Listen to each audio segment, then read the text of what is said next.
Just three regular guys with a podcast. Why is it a big deal, though? Like, I don't understand why. Like, what is... Because I didn't think you knew anybody.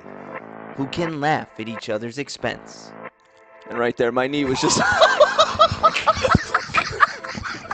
Who have the utmost confidence in each other's athletic abilities. Sub 5. You're a sub 5 on one of them little tricycles with the little bleep bleep air horns on the... And whose guests absolutely love joining them on the show. What are your thoughts on that? You got some nerve really asking me. The Choopin' It Up podcast starts in 3, 2, 1.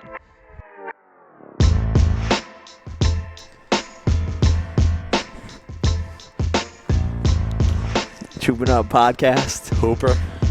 Episode. I could probably just from here. Oh, wow, that's nice. That's even better. I don't have to get up to the computer. This is great. We're coming a long way. Listen, we're 24 episodes in. It was about time we figured something out. Today's 24? 24. Nice. How did you enjoy the screen right before we came on? The nice little picture of Jack's happiest moment. That time he met Jim Harbaugh. That's probably when we called in last time. That's what that emotional moment was. You think he's got that framed up somewhere? Yeah. If he doesn't, He will. No, if he doesn't, Christmas maybe card. as like a podcast, Merry Christmas. the three of us, from like Choop. you, me, and the other guy who's not here currently. The three of us that only the three of us. 2 of us are here right now. Yeah, maybe we chip in, Okay. get that thing framed for him, send it to him.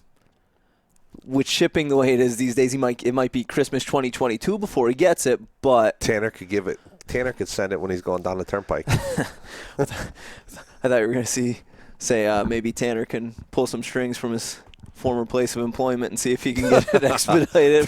They're not doing him any favors. Steve, we know someone in the might. shipping. Steve, Right. Can you get this to Jack before this Christmas? Yes. Yeah.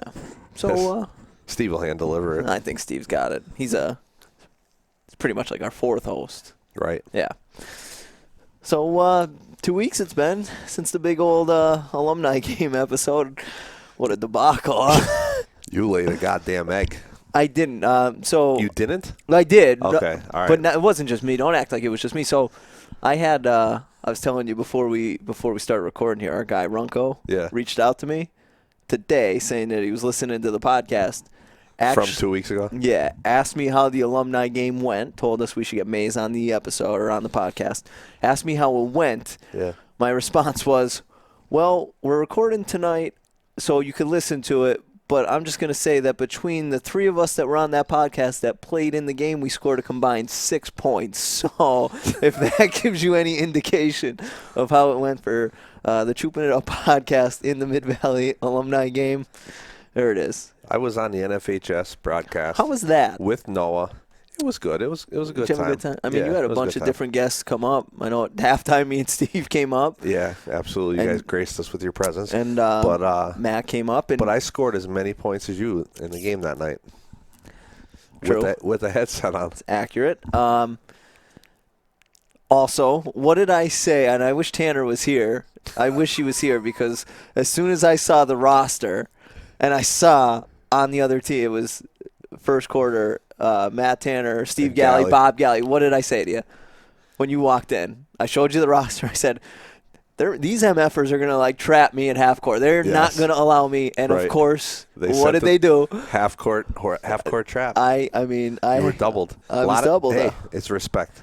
I did not turn the ball over. They respected your game. That's it. I had to get it out of my hands. I was being a That's good it. team player. And at That's the end right. of the first quarter, awful first quarter, I think I 13 think it was- 13 total points were I don't combined. know if you guys scored that many points. I said, yeah.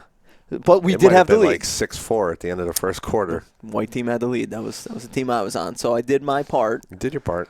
Also, Mazak told me that he was going to facilitate for me so I could get to 15. That went out the window real quick because every time he touched it, it was like he was back in Misericordia just every time he touched it. He's like, I had to get a feel for it. Had to see one go in. He's still waiting to see one go in. He just started following us on social media, so hopefully he listens to this one. Love you, Maze. Love you. But yeah, no, it was interesting. It was a good day. It's always a good event. I'm glad we're back at that from COVID. Had a great time. Yeah, it was a nice, somewhat return to normal. Yeah. You know. So obviously the graphic, the big thing that we're going to talk about, college football playoff. I don't want to get there just yet because you being an athletic trainer, I don't love when injuries happen in sports. Right. But I enjoy getting your take on it because, you kind of take a deep dive and you let – usually it's two of us, dunces in terms of when it comes to that stuff, like who don't know what's going on, us normal people who aren't in that world, kind of give us an idea of what's going on. It's only me today, but the people out there that might be listening. Yeah. And, Runkel will know. Runkel will give you a great report card on this one because you're going to go deep dive on. Well, easy on the deep dive. Maybe. I mean, yeah, all right. More than I can do. It's not that of an exciting injury. It's not. Go ahead. But, all right, so Paige Buecker's the reigning. Bueckers. Bueckers? Is that how you say it? I hear it. I don't know. Bueckers. Make it a choop bowl. Yeah. Bueckers or Bueckers Beckers. or Beckers. Team Buecker or Team Becker? The reigning women's NCAA Player of the Year, she left the game the other day with, what was the injury? I can't. Tibial plateau fracture. Yeah, and so she's going to be out for 2 months. I asked you about it yesterday because I saw the video. On TikTok of her. Said she just went. She dropped down to get by the girl who's defending her, and then she just came up and couldn't put weight on her leg. Mm-hmm. So. Yeah, I didn't watch the clip. I didn't see the injury just until you'd mentioned it right before we started recording here. And the little clip I saw on YouTube was the replay from the FS1 broadcast that the game was on. And initially looked like it was more of a hyperextension injury there of her knee. I think that's what Gino said after the game. He's like, it looks like she just hyperextended. Hopefully nothing serious. She'll get an MRI. And then. Yeah. Yeah, I mean, the tibial plateau fracture, sometimes when he first said it to me, that's what it came out as today in the news, a lot of times that could be, it could have been an ACL because of, depending on, again, there's a variety of ways you could fracture your tibial plateau. Well, so what is the tibial plateau? Tibial plateau, your tibia is the shin bone, right? So that shin bone comes all the way up, and that's the bottom part of your knee. So your ACL is attached into the middle. If we're looking down, an aerial view of your knee, into that tibial plateau. So you have almost like the table of your knee. So it's like closer to like is that like the specific fracture? Is it it's a specific spot on her? Not necessarily. Not necessarily because it's basically lumped in as long as the fracture involves the tibial plateau. It's a tibial plateau fracture. Okay.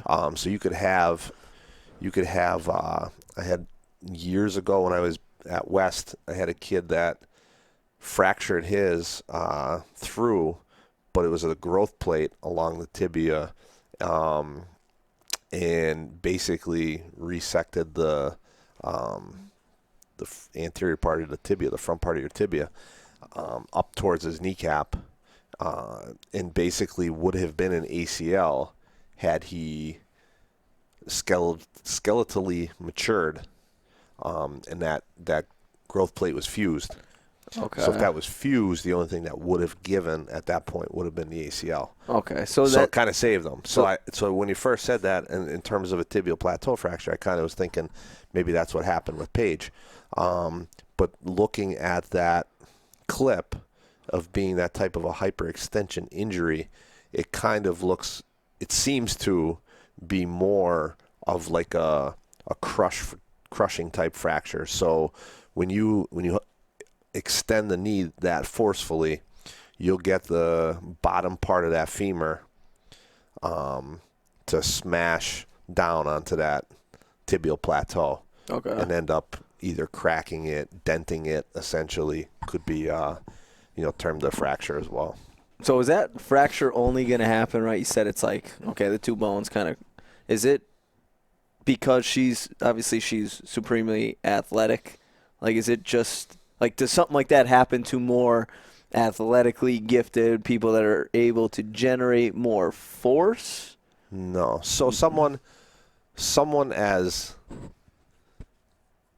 ungifted athletically as you could do that. Yeah. You could have done that a year ago. Sub 540. 40. Yeah, but listen. And what was my vert on the Vertec? Listen, I don't want to hear that. Tie in. What was that, in the 30s? Tie in when your knee collapsed last year in March. We're saving that for the first anniversary. For the first post game show when the animal's back. We're gonna lead in with that. So Animals got big nose. Yes, I know. I did. I saw it. Yeah, I saw it. Congrats. I don't know night. I don't think he listens to this podcast. I don't think it's not about comic books or anything like that. So I don't think he listens to this one. But if he does, give a big congratulations to our guy, Joe the Animal Boar. Joe Boar. Having baby number 2. Baby girl this time. Yes. Congrats to him and Sherry. So now, congrats. Yeah, congrats to the Boars. And now if we sell any of those Boar Mania shirts on the website, now we're going to have to split the proceeds between the 2 kids. Right. So go buy there you go if you're out there. So big brother just learned his first lesson in life.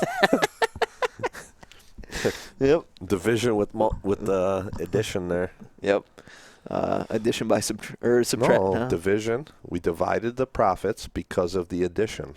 It's division by addition.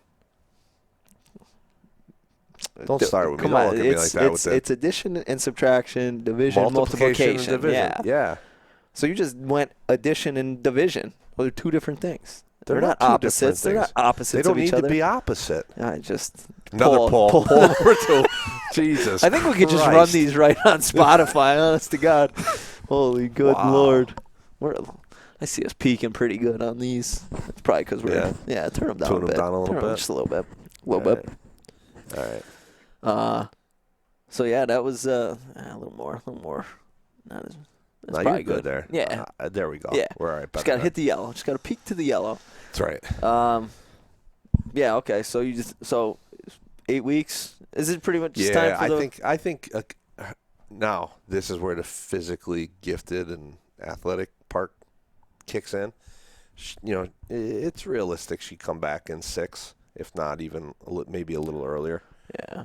She'll heal up a lot quicker than you or I. Yeah. Like her.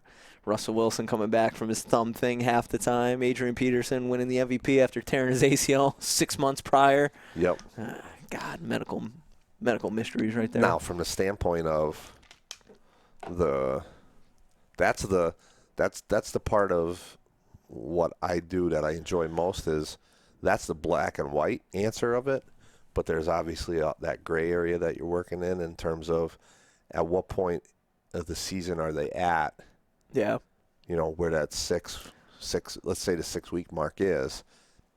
Do you rush her? Yeah, it's like do you kind of hold off a little bit? What kind of conditioning is she going to be able to do with I'm sure she's going to be in the pool. I'm sure, Gino being one of the best college basketball coaches of all time. He's, his mind's national championship. So how do I peak her for the tournament? Whereas another less experienced coach would be like, all right, I need her back. I need her for the league. Yeah, I need her. Yeah, we're trying to win the Patriot League title here. I need her back. Gino's like, I'm trying to win my 27th. You know what league they're in, right? You have no idea. Oh, UConn. No, I'm just saying. I'm not saying the coach of UConn. Yes, they are in the. Actually, no, it's not. They're still in the Big East, right? No. Nope. I think they're in the American Athletic Conference. There's not a Big East, right? There the is. Big East. No, there is. I thought the American, East, but it's very small. Yeah, it's not big anymore. Not big. It's just the East. A little East. Yeah, it's just okay. East. So she'll be back, I imagine. He's gonna make sure that she's 100, ready to. Yeah, if you have a kid like her, you stretch it out to that 8 weeks. Yeah, well, let's not be. They're not hurting for talent. They got. Correct. Yeah. I mean, they have one of our local own that potentially could go there. Go and take her spot. Not take her spot, but go join her. Right. That'd be interesting. Gino, big Dunmore guy. He was here a couple months ago. I'll be honest. I'd like to take a couple rides up there if that happens. If she decides to go there. Yeah. Watch a couple women's games up there. Put that on our list of potential Sunday drives, right? Like Iona. Yeah. Iona. Yes. Anywhere close. Yeah. Maybe take the show on the road. live. Get a hot spot. Just saying. Just saying. Here we are. We need your support. We don't know how you support us, but we need it. Donate. Come to my house. Drop money in my mailbox. We'll put it to good use. Yeah. We'll be presenting outside UConn's arena. Yeah. with a Could you with a folding table. now let's seriously. Could you imagine last night if we were at the point Okay. where we could take the show on the road, Right. go up to the 48-mile-an-hour winds out there in Buffalo? There's not one part of me. But could you just to see the show that would have happened out there? Like that's a game. Yeah. That's a place that I got to get to. Like sooner rather than later. Like I gotta go see a Buffalo game while they're good. Like just Right. to see the atmosphere for the atmosphere. Uh-huh. You know what I mean? It's one of those things where, like, I don't want to go. Did they win the game? They did not. Okay, because I didn't pay attention. But go ahead, finish your thought. Like it's just one of those places. Like if you're not a fan, right? So I went to Lambeau. I think anyone who's a football fan likes the NFL should go see Lambeau. I'm obviously a Packers fan, but like it was fantastic. Right? It's just, if you're a football fan, a great place. Now, like I'm not thinking that like I don't need to go to Baltimore to see the Ravens. Like it's not somewhere that I need to go. I feel like Buffalo, just with the fans and the energy that's there. You got people squirting mustard and ketchup on each other, diving through tables. Like They don't have anything else to do in but Buffalo. while they're like kind of good, like I Right. gotta get out there. Yeah. But no, they did lose. Mac Jones, rookie quarterback from the Patriots, who are now the hottest team in the NFL and a team that someone on this podcast picked to potentially come out of the AFC for the Super Bowl. Actually, my picks now, early on, I think we had a podcast where I said dumb picks by my part. They're looking really good because now the Washington football team are on like a 4 or 5 game winning streak. They're in the wild card, and the Patriots currently are the number 1 seed in the AFC. But they won a game, since you didn't pay attention, last night. Mac Jones, rookie quarterback, When did he get drafted? 15th. Okay. Threw 3 passes. Okay. 3. Won the game. Won a game. Yep. Their running game is ridiculous. Like, I don't know. I'm not a trenches guy. I don't know blocking schemes. This would be a bore. This would be, if he reviewed the film, he'd be great. Yeah. But it seemed like Buffalo, who has a pretty good defense, could not, did not even get close to one of the Patriots running backs until 8 yards after the line of scrimmage. Like, it was just, like, they were just blowing him off the ball. And it looked like they weren't opening up, like, huge hole. Like, you know what I mean? It wasn't like, it didn't look like that from football. Obviously, I'm not looking at that. But it just seemed like, okay, mesh of bodies, and then, here goes the Patriots running back. Didn't look like he got touched. 10 yards, 8 yards, 6 yards. They ran a lot. They won the game. Bill Belichick. All those people after Brady won the Super Bowl last year were saying, it was probably more Brady than Belichick. I'm going to say we give them equal credit. You know what I mean? Because, again, Bill Belichick just won a game against a good football team throwing 3 passes. And I was becoming a fan of Josh Allen, but when people cost me money, I start to turn on them. So I put a parlay in on that game, the under, which this was before I heard anything about the wind. It was 41. I'm like, it seems like a game where it'll be like 20-17. Both teams have good defense. So parlayed the under, 41. Josh Allen to throw for less than 235 passing yards. And the Bills to win on the money line because I did think that they would come out on top. So Josh Allen wasn't the only one that failed you then. You had to hit the under. No, I hit the under. Okay. I hit Josh Allen's passing yards. They had a chance. Oh, so wait a minute. So he got you the passing yards. Under, yeah. So you're going to put this whole thing on Josh Allen? Because he had a chance to win the game, which I needed the Bills to do. He needed to do enough to win the game. And he threw some of the worst. But you just told me the Bills didn't stop their running game. So you can't put this on Josh Allen? But so they got the ball. They got down to the red zone in the fourth quarter. Threw a couple of terrible passes. right? Like off-target passes, which, okay, wind, but, you have a strong arm. I heard if you have a strong arm, good spiral, wind really isn't that big of an issue. So he made, How many balls have you ever thrown in a 30-mile-an-hour wind? Listen, I listened to Aaron Rodgers on the Pat McAfee show, another show that I think you could probably listen to right here on Spotify, right up there with Chooping It Up podcast. Cheap plug. And, yeah, he said it's really not that big of a deal. You know what I mean? But he only completed 50%, but he had 2 chances. So they get stopped. Field goal kicker comes out, misses. Would have made it 14-13. Mm-hmm. Misses a field goal. Missed an extra point. So why didn't the field goal kicker? But so then the Patriots get the ball wherever. It was a short field goal, so they get it on their own 20. They go 3-and-out punt. I mean, the Bills were in the red zone again with a chance to win the game. And Josh Allen, he threw probably one of the worst passes you might ever seen. I think he had a guy wide open running a post, and he threw it 5 yards behind him. Like it was actually closer to the next receiver that was also running a post than the receiver that he was intending to throw the ball to, which is so. As much as I like Josh Allen, he's starting to go down my because he cost me money. Gotcha. Well, I was going to tell you, late last week we had a football league dinner.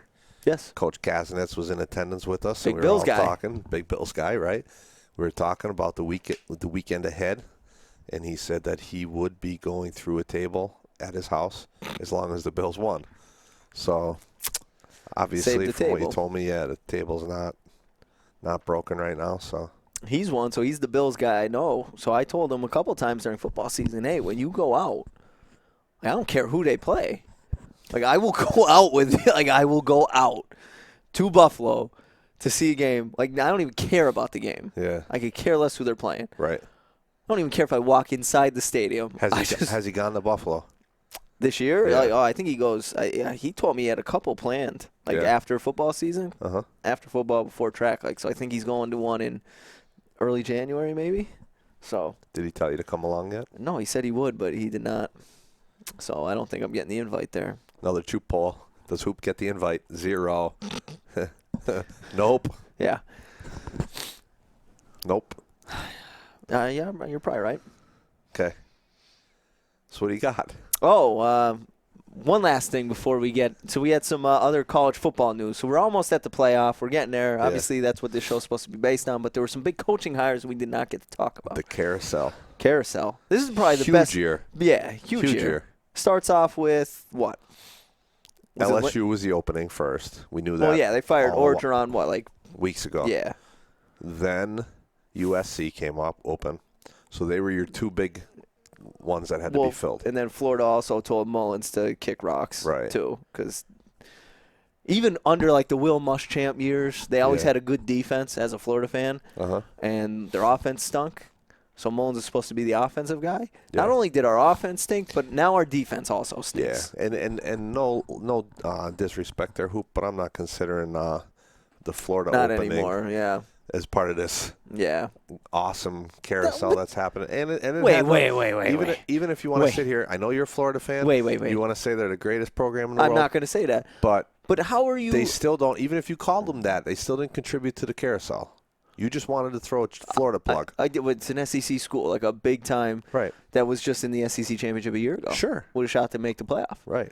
But my thing is, what makes so I understand it's not historic. Yeah. Is that what you're basing it on? No, I'm just busting your chops. Okay. I'm just busting your chops because they're down right now. I'm saying Florida. When was the USC hasn't really been a real strong potential factor to win a national championship since Pete Carroll left, and that was a decade ago. Absolutely. So, but again, USC was part of the carousel. That's all I'm saying right now. You just had to veer off towards just because Florida. I want to talk about Napier at some point. That's fine. Okay. All right, and then so the openings happen. Right. You have two big openings. They're asking. Lincoln. After one game, they're asking Lincoln if he's going to LSU. No way. Next day, Lincoln Riley's going to USC. Did not lie. Didn't lie. By the way, you're really bringing some class to the show. I appreciate it. I'm all appreciate snazzed up. Appreciate it. I was thinking about. Is this the new dress attire? Like we went in the summer, we obviously go with the Hawaiian theme on your deck. Like, is this the new attire? This is the winter wear. Do I got to bring a sweater next week? No. Okay. No. All right. Just making sure. Okay. Anyway. So Lincoln, see USC. USC Now opens Oklahoma. Opens Oklahoma. I think it was the next day. Oklahoma. I think they had the top recruiting class. Yeah. Three of their top bounced. recruits are like gone, and I think the quarterback, 5-star quarterback, I think he's the second best in the class behind Arch Manning. Yeah. He's going to USC, so he committed. And then Oklahoma, the big news there was that the old ball coach, Bob Stoops, Yep. I'm in. I'll coach the steering the ship for the end of the year. Yeah, I'll coach the bowl game. Yeah. But they just filled their position yesterday. Brent Venables. How do you feel about that one? It's going to be very interesting. I like the hire. Outstanding defensive coordinator. Is that why them going to the SEC? Is that why you think that was the hire instead of another like hot offensive guy? Like you obviously need to have a good defense to play in the.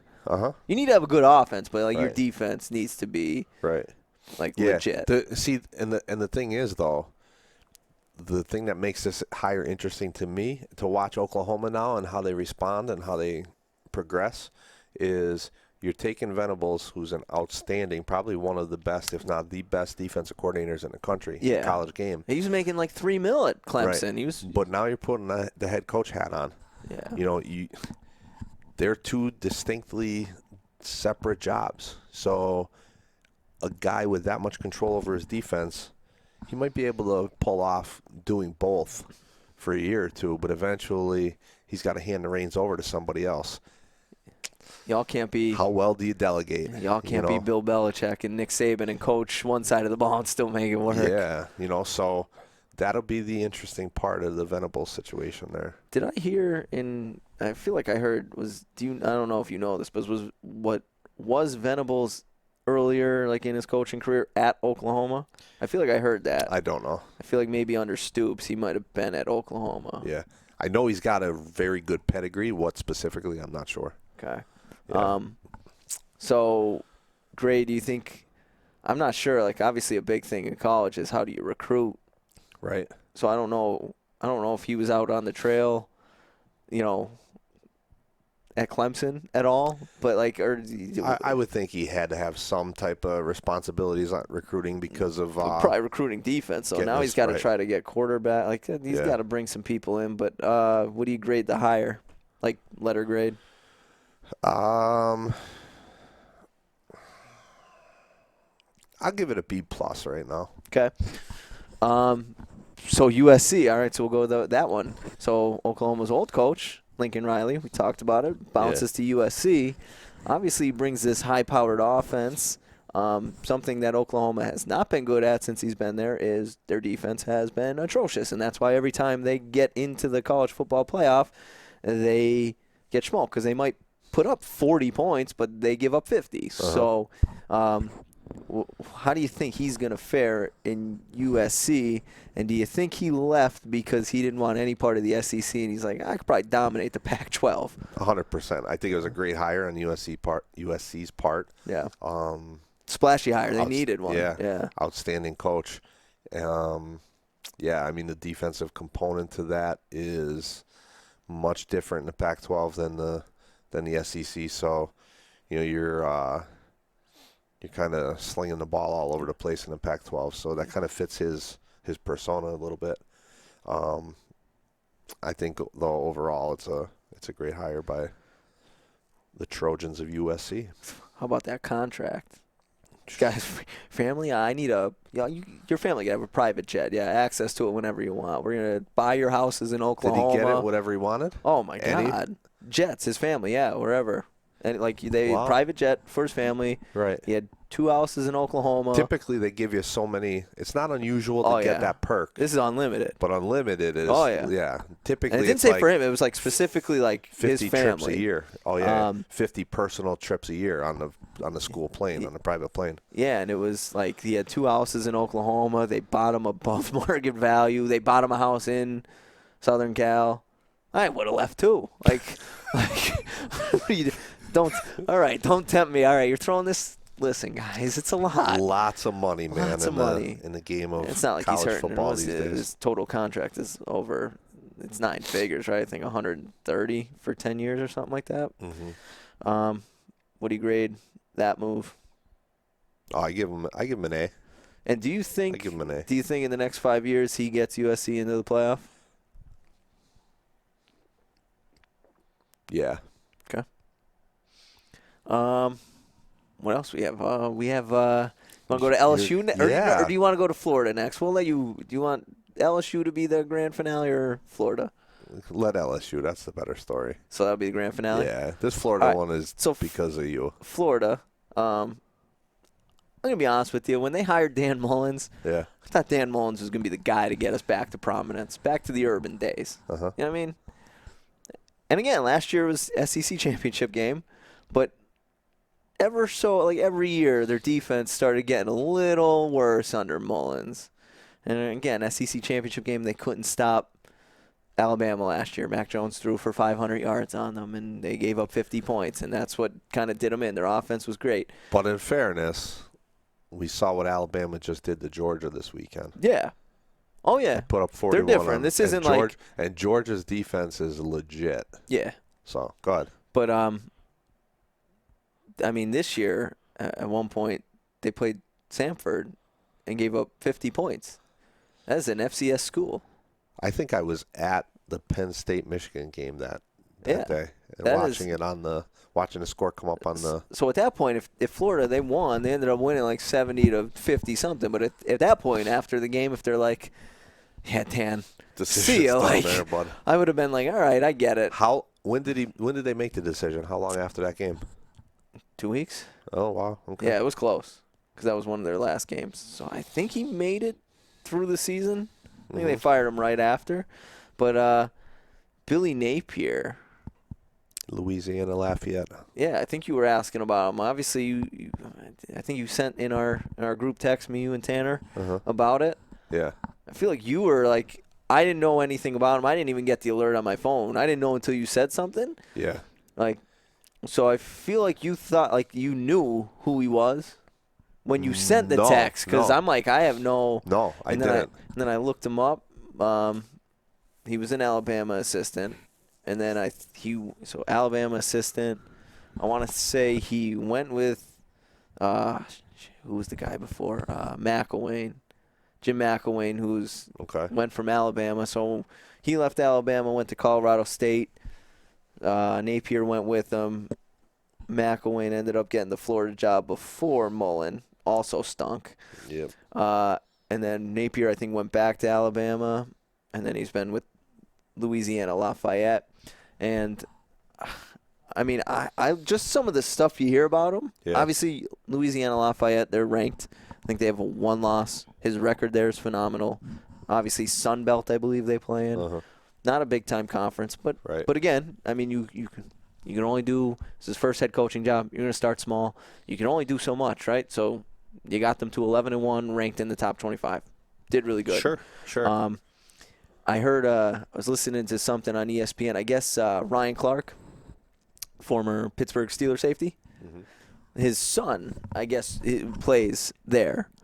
And that was one thing. I think they were talking about the Brian Kelly hire to LSU because he also he went to LSU. Ryan Clark went to LSU, played at LSU. So they were asking him about that. And then he brought up Billy Napier because his son, I guess, plays at Louisiana and Lafayette. And he straight up told him, he's like, I like him because he came into my household and he told my son, I will not leave before my contract is up. And Ryan Clark's like, he honored his word. He was there for his 4 years that his contract. So he recruited, and his son must be a senior. And, got him his first year there. So his contract is up this year. Yeah, his contract. Yeah, so he's like, I will be here. I will be here your 4 years. I will not leave before my contract is up. Yeah. And he honored that. So, like, right then and there, I like that. And from some of the things you say, like, he's a little closer to Saban in terms of, like, he has his stuff together. Like, everything's going to be, like, a plan. Like, he's going to have everything I's dotted, T's crossed. Like, so I'm kind of excited about it.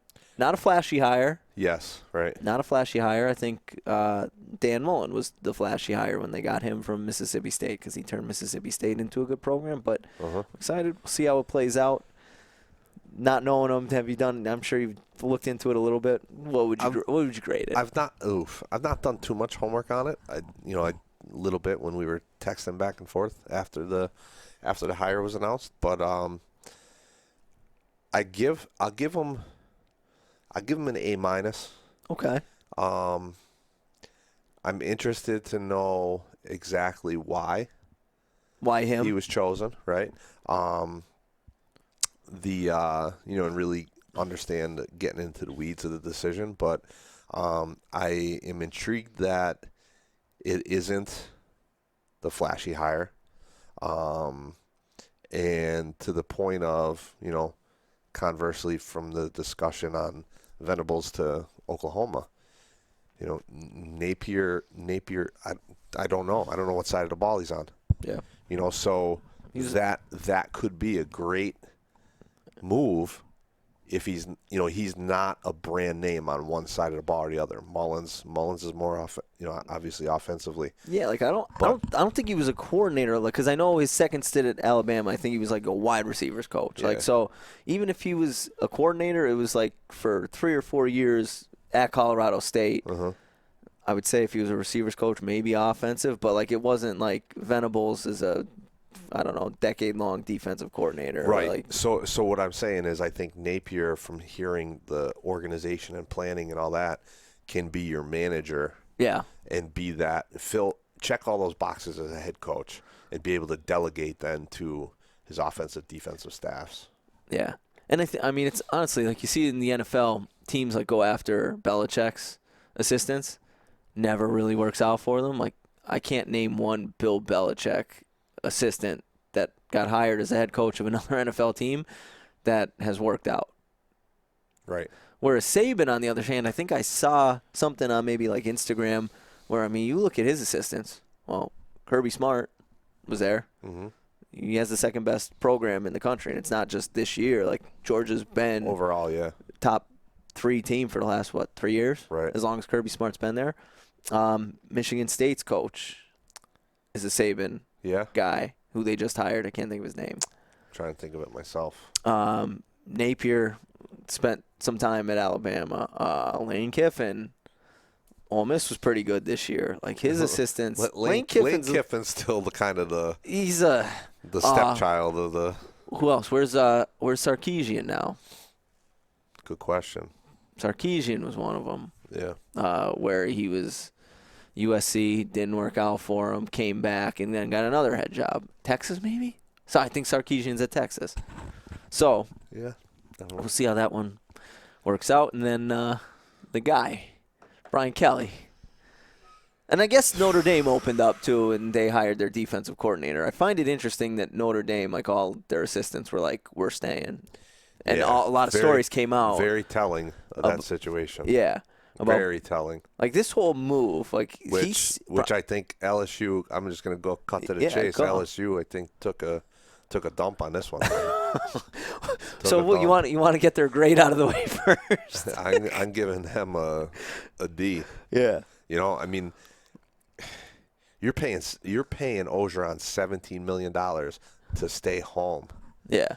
And you get a guy like Kelly who did what he did at Notre Dame. Okay, great. And he was what? 10 years. Yeah. What is he going to do at LSU that you think is going to fix your quote unquote problem that you have there? Because it's crazy. 2019, you're the best team in college football. Crazy how you say their problem. 2 years ago, right? They were the national champion. Yeah. Now they fired a coach, and they had to go. Yeah. Hire Brian Kelly, who now, again, you hire him.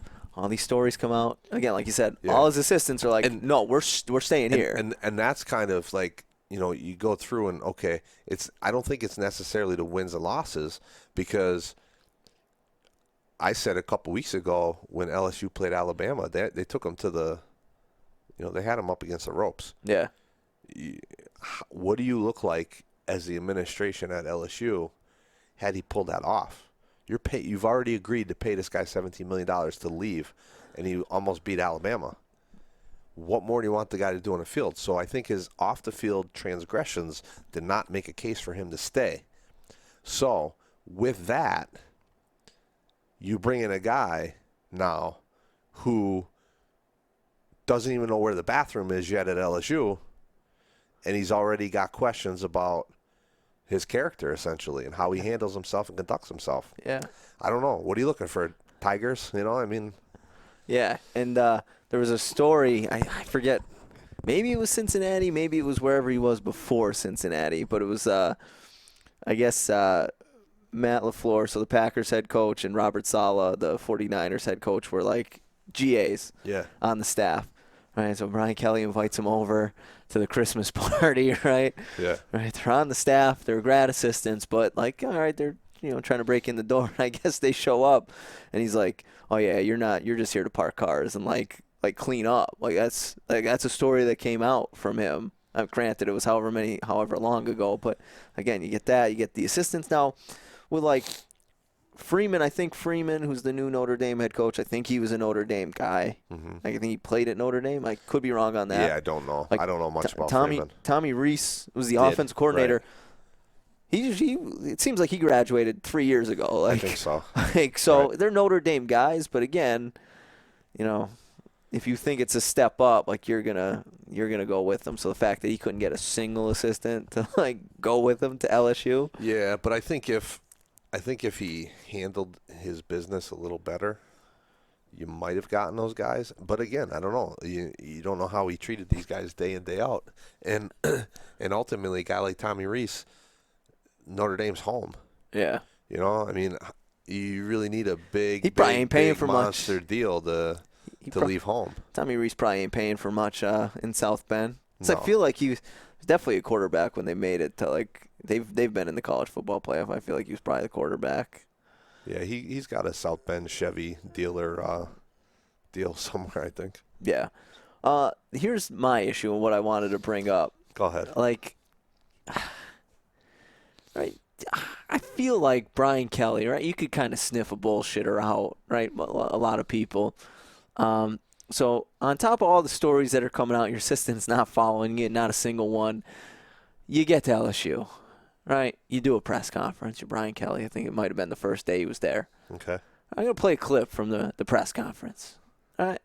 Take note of the sound if this loads up. Oh, we're going to get an ad. I'm going to turn that down. We don't want to hear the ad. YouTube. No free advertisements on Listen, this. I don't have that YouTube Red stuff. You know what I mean? This is just the free basic. I'm listening to the ads. I ain't paying for that. Brian Kelly, maybe. He's there. He's on the screen. Hold on. We sound like this team at Notre Dame is an outstanding football team. He's in front of an LSU banner in the playoffs. All right.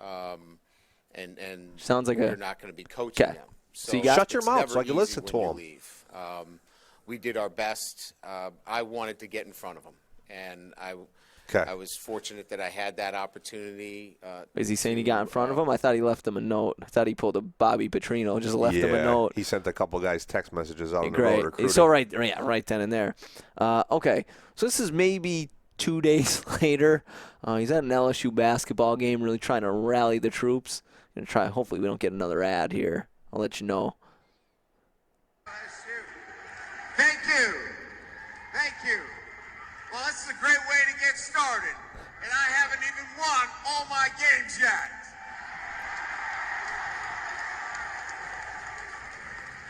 It's a great night to be a Tiger. I'm here with my family, and we are so excited to be in the great state of Louisiana, but more importantly, to be with you great fans. Okay. And to be part of... I don't really care about what he's saying. Okay. Can you really develop, do you start developing a little southern twang in 2 days? Well, Hoop, I was down in Alabama for 3 or 4, and I did not come back with an accent. So. I mean, right then and there, it's like, all right, I'm going to play it's fake. Yeah. You know what I mean? Like, Yeah. okay, I know now I'm going to Louisiana households, trying to, like, that's going to be a big recruiting thing. Uh-huh. Like, I don't really need to go, I don't really need to go too far out of here. I'm going to the South. So I need to be like them.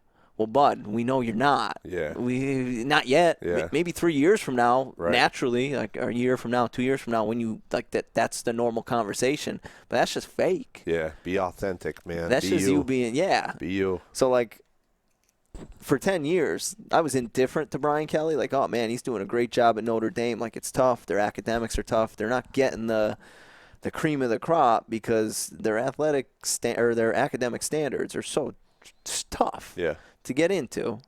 But now, since he left, now I just think the guy's kind of a snake oil salesman, kind of a. Yeah, I mean, right now all eyes are on LSU because, naturally you got to see what happens in their own program. But what happens to Notre Dame now? You know what I'm saying? Like, there's a lot of egg on your face if your program goes downhill and the other one that he just left goes through the roof, or starts to succeed or doesn't fall off at least. I was rooting hard for some type of, all-out chaos in the championship games because I wanted Notre Dame in the playoff. And if they made the playoff, I would have been rooting for them to win it. Right. I would have been. Based on that storyline alone. Yes, Yeah. just based on that. Right. Because now I think Brian Kelly's kind of a scumbag. You know what I mean? I just think he's just an ingenuous. Yes. I would not argue with you there. Yeah, so I was rooting for him. Unfortunately, Bama beat Georgia, so obviously you knew both of those teams were going to get in. Cincinnati won out. Oklahoma State lost to Baylor, so they couldn't jump Cincinnati. Happy for Cincinnati, but let's be honest. We know what's going to happen. Yes. They're going to get blown off the field. Yep. So good for them, but this will be the probably first and last time a non-Power 5 team gets in. Yeah. Enjoy the hoopla. And then obviously you had Michigan. The Wolverines. I saved them for last for a specific reason. Go blue. So we have a close friend of the show who's been on a couple episodes. Big-time Michigan fan. Jumped off the show real quick. Oh, yeah. Big-time Michigan fan.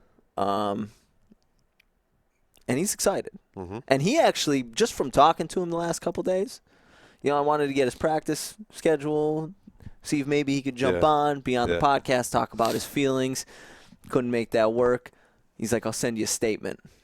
Jack Kelly provides us a statement. Provides us as now we're maybe one of the biggest Michigan fans. So this is from a Michigan. Like, I don't like any of the teams in it. You don't. You're not a fan. Matt, if he was here, not a fan of any of the teams in. So like, this is a biased. So Michigan fan, right? Is this their first time in the playoff? Have they been in it before? I don't think they have. No, I don't think so. So it sends me a statement. Yeah, first time in, right? Okay. I can't tell you the last time they actually He should won. have did a video statement. I was hoping, and he just like he did that Brian Kelly thing. That would have been cool. He shut that down. I said an audio statement would be perfect. If it was a video, I would have plugged it right into I would have overlaid it over this. But he did send me a statement and said I would not read it till I get on the podcast.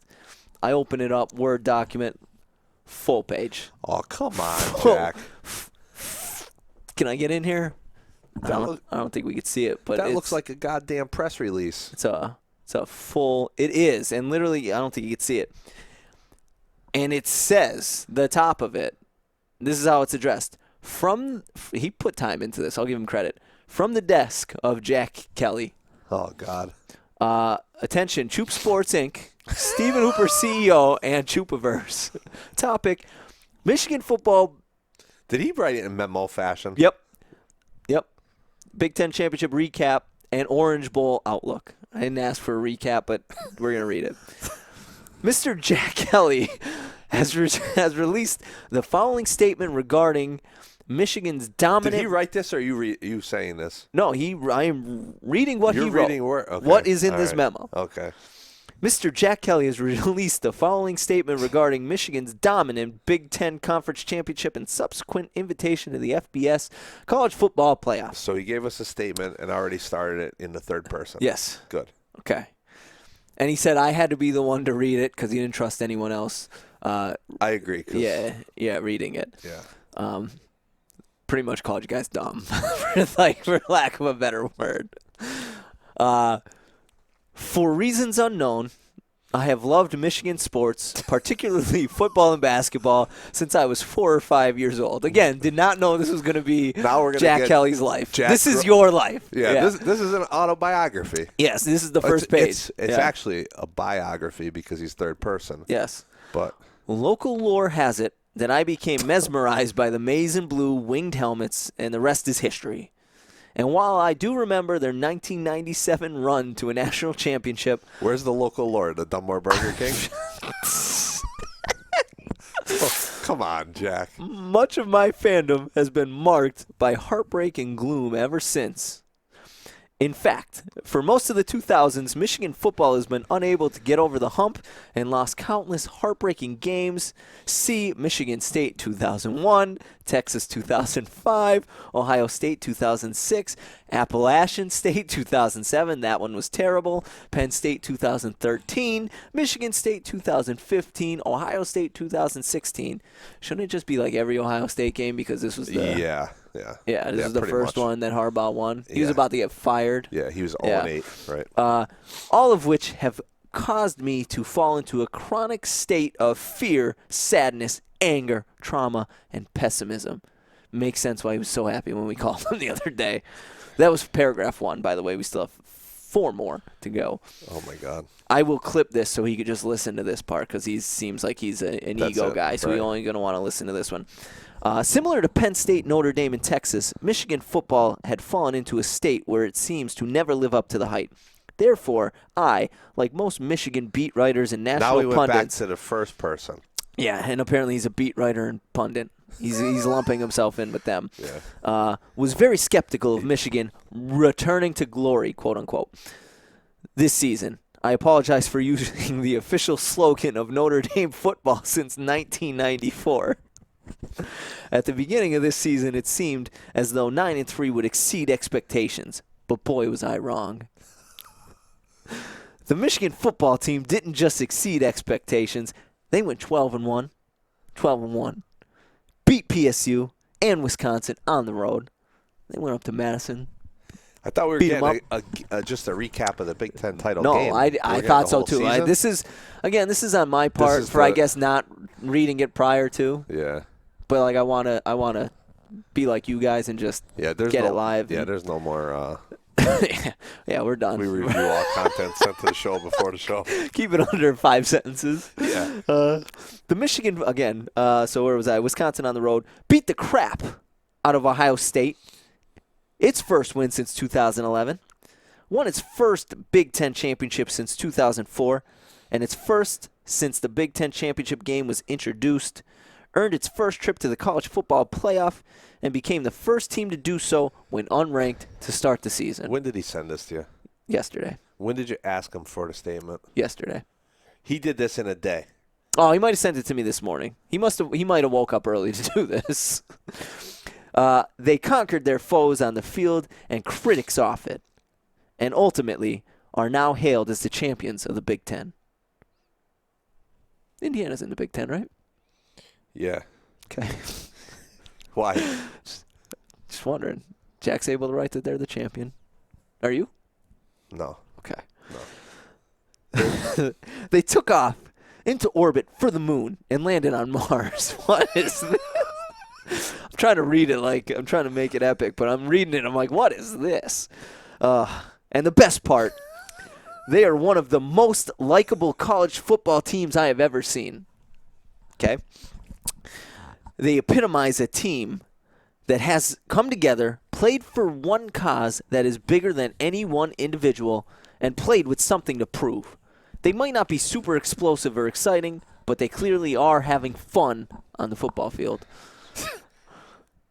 Aiden Hutchinson is the definition of a relentless and has dominated this season after foregoing the NFL draft. And he was just named for one of the finalists for the Heisman. Kenneth Walker from Michigan State, who probably should also be a Heisman finalist, is not. Just throwing that one out there. Walker's not a Heisman finalist? No. He was not invited. This country's shot. Cade McNamara has quieted the haters and doubters. Hassan Haskins has become a household name despite limited Division I offers and being deemed, quote-unquote, too slow. And then there's Jim Harbaugh. Is this where we go into 2 more paragraphs about Harbaugh? Yeah. Who not only took a pay cut to remain at Michigan, I imagine that was like, but take a pay cut. Everybody else in the country that took a pay cut because of COVID? Or it was probably take a pay cut or you're gone, like Ben Roethlisberger this year. But I digress. Took a pay cut to remain at Michigan, but has silenced all critics. Looking at you, Paul Feinbaum. Big-time listener of this show, Paul Feinbaum. We'll make sure it gets Jack's to him. Beat writer rival or what? I guess. To lead Michigan into completely unknown territory, undoubtedly, he has earned National Coach of the Year. You think so? Or I will give him that. Okay. That's probably the only thing right now I agree with it, Jack. Okay. I'm not sure what the college football playoff will hold for the Wolverines. Georgia is a very formidable opponent and might have too much talent for Michigan to overcome. I don't know. I think it's going to be a great game. But go ahead. Georgia's front 7 defensively specifically scares me, especially with Michigan's style of play. I do know this. Based on its track record this season, Michigan should not be doubted. Pounding the table for Jack there. Pounded the table. Yeah, that's why I figured. Yeah. I could feel it while I'm reading this. Spit flying and everything. Yeah. You should have one of those shields right now. Gotta be a face shield. They have demonstrated tremendous leadership from the conclusion of last season to now, and they have owned being the underdog. They attack every day with an enthusiasm unknown to mankind. They play with a chip on their shoulder, and they all accept their role and do their job. As if Jack is there every day. He must have sources, and if he has sources and he's holding them out on us, I'm going to be pissed. No matter the end result, this season has replaced the scars of the past with pure jubilation. I am a believer. Go Blue! That's the end of the statement? That's the end of the statement. Thoughts on the statement? Immediate thoughts on it. You really want my immediate thoughts on this? Yeah, I didn't write the statement, so yeah. So, here's the problem I have. Okay. I understand he's a very emotional and passionate fan.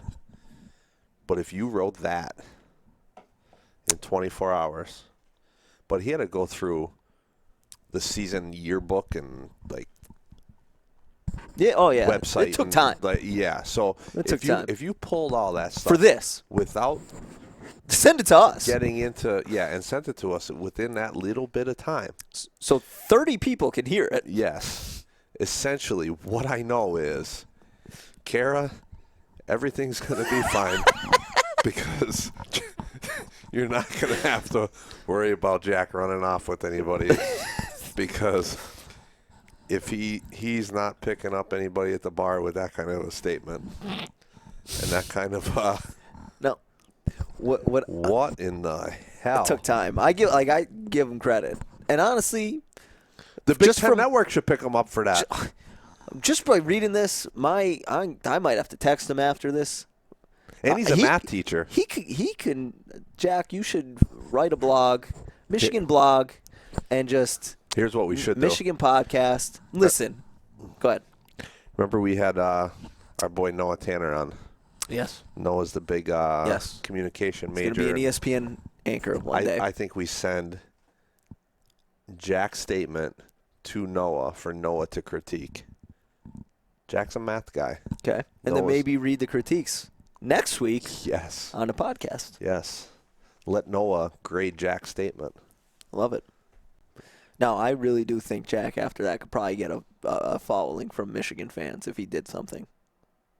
Like, he would get a following. And you know how you kicked around the idea before, I guess you thought it was too lazy to just, I don't know, pull out a laptop and start talking about Indiana. Oh, I'm going to do it. Yeah. I mean, we talked about, listen, this is a network. I like to be behind the scenes, man. I like to produce. Like I want to make this a platform, not chooping it up. Yeah, I can't talk to myself. Not the chooping it up pod. That is, me, you, Right, and Matt. right. Like that's I'm stuck to this until That's the mothership of the network. like I'm stuck. I'm in it. Yeah. Right, like I'm Well, in we the. could kick I'm in you the, out. We could, and you could have Steve. I mean, but then again, I'm talking to myself today. If it's not you. Yeah, but I don't. Yeah, I don't think I can just sit here and listen to you guys talk, and just do this and set this up. Right. I wouldn't be able to do it. But I do enjoy producing the back end, the social media. Like you want to do Indiana? Hey, I can set you up. I don't think you're ever going to. Yeah, Jack wants to do a Michigan podcast, and you said you can't talk to yourself. You know who could stare directly into a laptop camera and just talk about Michigan after that? Jack, and he would have no problem. So I'm gonna try to do some back end business deals here. Okay. And see if Jack potentially wants to get a Michigan, because he do football, basketball, a big Michigan guy. Maybe a podcast here on the Choop Sports Network. That's what we're gonna call it. It won't be the mothership. It won't be the Chooping It Up pod, but I mean, the flagship. Yeah, it won't be the flagship show. That's always going to be this. But like, I could probably help him out, make the graphics. I enjoy the graphic design stuff. I feel like some of the graphics I bring are pretty good. You enjoy them. Absolutely. You know what I mean? 100%. I think last week is my best work. Yeah. With the going on the Star Wars theme, I think that was great. But like, I want to start branching out. So I'm going to actually reach out to Jack after that statement and see if he wants to get his own Michigan podcast right here on the network when he's not tutoring and coaching basketball and teaching and whatnot. I mean, he found time to write that up. So I mean, Jack was definitely, he had his glasses on, right? Do you think he had athletic shorts on with his white socks on, with like and a white undershirt on, sitting at the counter? His feet were hanging off the stool. I was gonna ask you. You think he wrote this while he was maybe on the toilet? You think his morning dump? I thought you were gonna ask if he was bombed. No. Morning dump. Like he takes a sip of his morning coffee. Oh, bowels move. Let me get the laptop. I'm gonna write this statement. You want to? I don't even know if I could. Please say it. Good. Did I tell you the Tony Santagato story? No. So I referenced being at the banquet. The banquet last week, right? So sitting around the table, Tony Santagato to my right. Waitress comes over, asks if anybody wanted coffee after dinner. No. I said, Tony, you want coffee? No, I can't drink that right now. He said, okay. I said, well, what's the matter? He goes, I don't, one a day. I won't be able to sleep. I have it in the morning when I get up. He goes, if I do it now, I won't be able to sleep. I got to get up at 3:30 for work. Okay. Respectable. I said, Tone, question for you. If you drink this coffee now, would it make you go poop? Okay. Nah, yeah, he goes, right? I said, Tone, before we leave here, would you have to go to the bathroom if you had that thing of that coffee? No, I don't think so. I'd be all right. I said, would you make it home? Would you make it back home to Mid-Valley? Now we're up in the Lakeland area. Mm-hmm. Okay. Yeah, I think so. I said, you never shit your pants before? I said, don't BS me. I said, I did it once, Tone. Right? He goes, I did it once.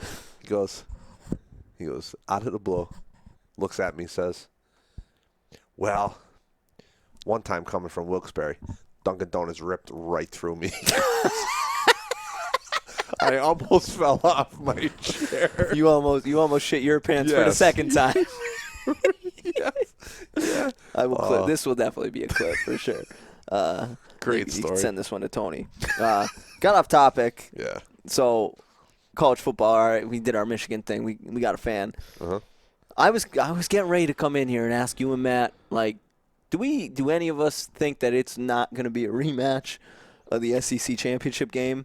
And then I've been talking to Jack, and then I read that, and I think I'm just rooting for Michigan at this point. Man, that game, I think, like I said, I think it's going to be a toss-up game.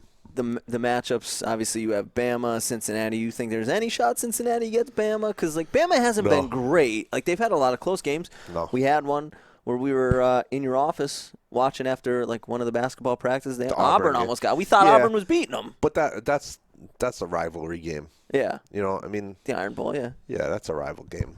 Those teams are up to play each other. They know each other way too well. You can't. I mean, Alabama's struggled at times throughout the year, but right now, I mean, what they did to Georgia. they did to Georgia is crazy.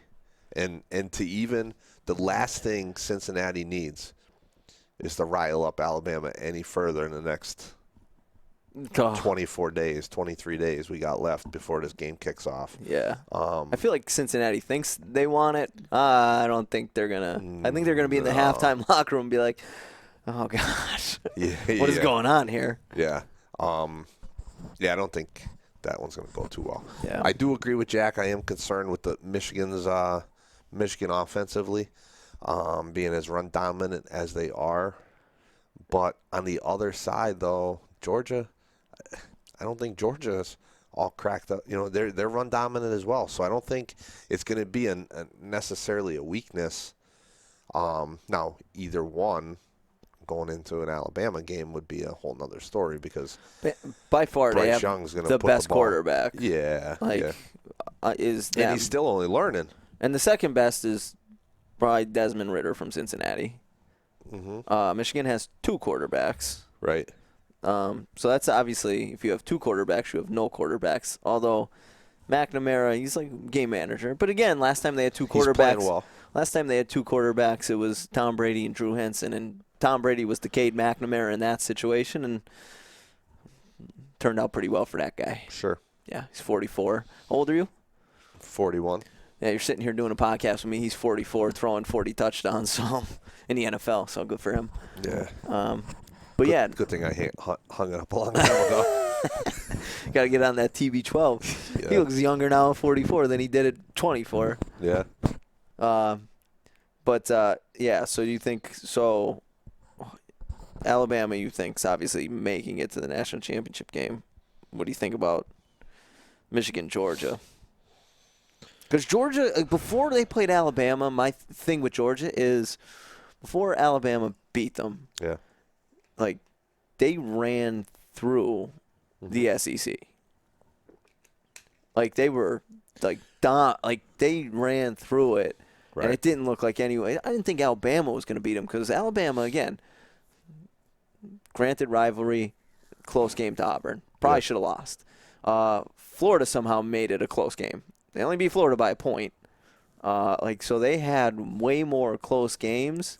Yes. Than they probably should have. Yes, there was more urgency from Alabama than there was Georgia in that football game. Yeah. With that being said, that's what makes this one interesting at Michigan and Georgia is Michigan has their sort of urgency. Georgia has theirs because they got their wake-up call. So I mean, apparently we just heard a statement from one of the biggest Michigan fans, so it almost seemed like Jack was okay. Like this is like we made it. Like I'm okay. I'm okay. Yeah. Like if they lose, yeah. I'm sure. Yes. I'm sure Jack's gonna Agreed. be pissed. Like, but no, I the agree, fans though. are like, I agree because they got over the hump with beating Ohio State. They got over the hump and thrilled to death that they won the Big Ten title.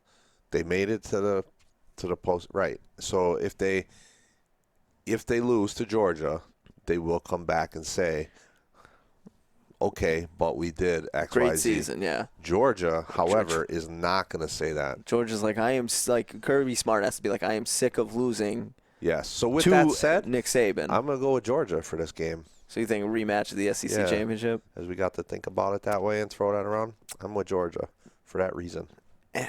Very similar styles.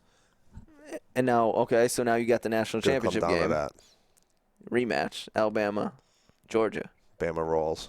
Yeah? Yeah, I mean, I think Alabama exploited a lot of things. They played with some pace, limited the Georgia front, tired them out a little bit there. So they did what they needed to do, and I think Saban is going to put that much more into that matchup to show that wasn't a fluke. And I don't know what kind of answer does Kirby Smart have to turn the, no pun intended, turn the tide on the Tide. Here's my thing. It seems like, and I'm trying to just like check to make sure I'm not just talking out of my ass, but it seems like in matchups like this, because now you're worried about that? Yeah. Okay. There's always, it seems like in the college football playoff, like 2 SEC teams make it pretty regularly. And even going back to before that, maybe the year before they started doing the college football playoff, when it was Bama LSU, regular season when they played that year, LSU got Bama, and it seems like the team that loses in the regular season or in the SEC championship game ends up winning the national championship game. So obviously it happened a couple years ago when Georgia and Bama played in the SEC championship game. Right, Bama was number 1. Georgia beat them. Alabama still made it, and then Alabama came in and that was the bench and Jalen Hurts. Right. Get Tua in there. Tua saves the day. That's the only thing. Like, you think they're gonna roll, but like I'm not sold on Kirby Smart to respond that way, and I'm not close enough to even consider betting against Nick Saban. Probably the easiest money you would have made all year. Nick Saban plus 6. But he's a phenomenal coach. Surround himself with all 5-star kids essentially, and has the unique ability to get their attention and focus on the task at hand. And these next 3.5 weeks of practice, he's going to have them prepared. I don't see how. Yeah. I mean, the Nick Saban, you give him a month to prepare, it's game over. Yeah. You think he's preparing for? No, he's not that kind of guy. He's definitely preparing for Cincinnati. But you think he's like sneaking in some Georgia game plan? No, absolutely. I mean, you'd be foolish to think that in 3 weeks you have to prepare for all 3. Yeah. Because you look at it like March Madness. If you're going into the Final Four, you have that week to prepare for your opponent, but you're only going to get 48 hours to prepare for that other guy. Yeah. And it could be one of two, naturally. You don't want to you're not going to turn a blind eye to that other game. Yeah. You have to. Now, how much time is he physically going to eyeball? Not sure. But that's kind of the unique thing about football as opposed to basketball. If you could take it the way, put your OC and your DC on Cincinnati, and you as the head coach can now dabble in all 3 opponents. Yeah. He's got a litany of staffers and analysts that he can assign 3 or 4 guys each to those other opponents to break down film and get him prepared. My thing is, you think, okay, they beat Cincinnati. Like, do you think he's going to have not obviously a full-blown game plan, but like a loose game plan on, all right, we play Michigan, this is how we're okay. If I'm Saban, you would have to think that his eye is going to be turned Cincinnati, Michigan, Georgia in that order. Yeah. He's way too familiar with Georgia to spend the next 3.5 weeks really in depth on the Bulldogs. I think he's really got to when he does turn his eye away from Cincinnati, he's got to be leaning towards Michigan in preparation. And that was another thing. Do you apparently during the Final Four, because I told Jack when I was talking to him before, I'm like, I think I'm on Michigan, man. I think you convinced me to root for Michigan. He welcomed me aboard. I thought it was official. And then I'm like, I think you got me, Jack. I think you sold me here on the Wolverines. Even though I think it's going to be an SEC championship rematch, I'm rooting for the Wolverines. And he's like, I don't know if I want that to happen because you jinxed them in the Final Four.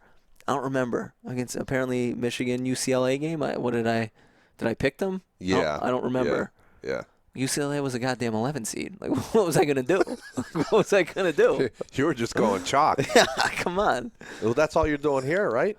Michigan's 2, Georgia's 3. You're going chalk? No, because yeah, technically. But in reality, if I'm thinking with my, brain, I think it's going to be SEC championship, so I think it'll be Georgia at Bama. What's the line of that game? Of? Michigan, Georgia.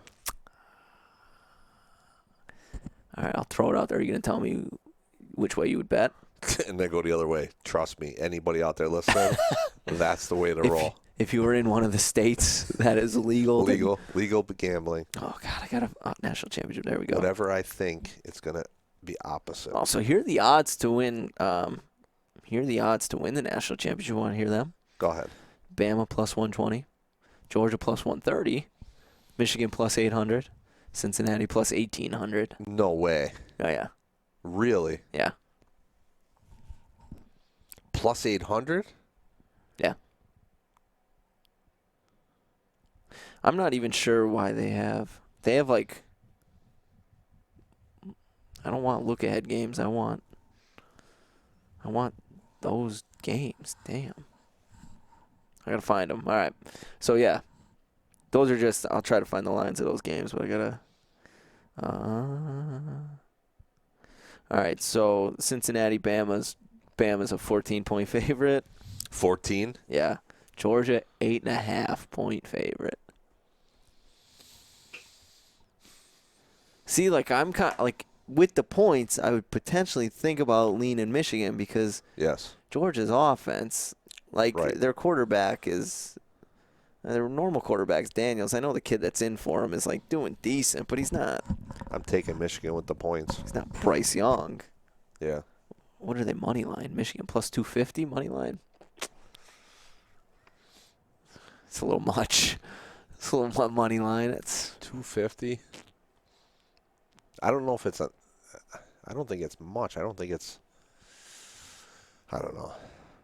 I got to think about that one. It's a pretty good line. If you can't go either way on it, it's a pretty good line.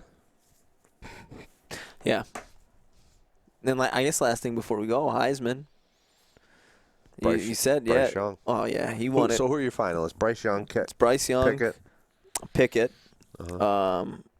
The kid Stroud from Ohio State. Seriously? And then Aiden Hutchinson from Michigan.